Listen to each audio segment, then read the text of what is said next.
Isla, Sorna. Costa Rica lay to the east, a quiet neighbor, to the west, open water and the shipping lanes of the Pacific.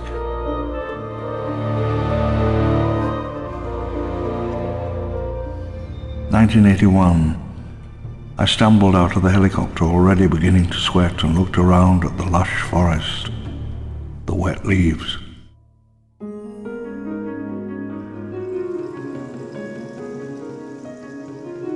A forest this wild, this unknown, has not been seen by any human since the great hunters of the early Pliocene.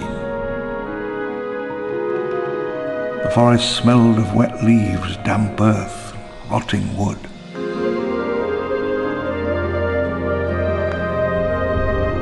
Cameras and seismic instruments in yellow crates.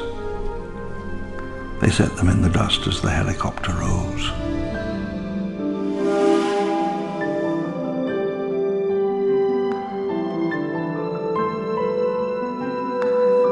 A few weeks after we landed, we went to the summit to put up a crude satellite link. We went by helicopter. Young technicians scrambled to set up the dish as the wind howled. High-speed uplink. State of the art. In May, the rains came. The smell of the jungle was everywhere. The jungle canopy hung over us. There was an utter silence. Far away, I could hear a jeep engine idling.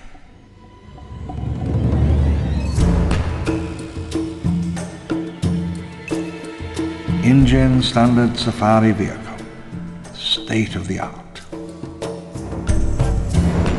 As I journeyed south along the coast, the air grew moist and heavy. Metal and concrete lay rotting in the sun and the rain.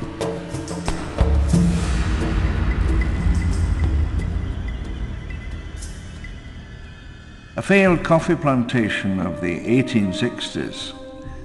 Fields were marked out by stone walls, and to the west the ruins of the plantation house still stand. The buildings followed a scheme I only vaguely understood, marking seasons and the lunar year and the movement of the stars.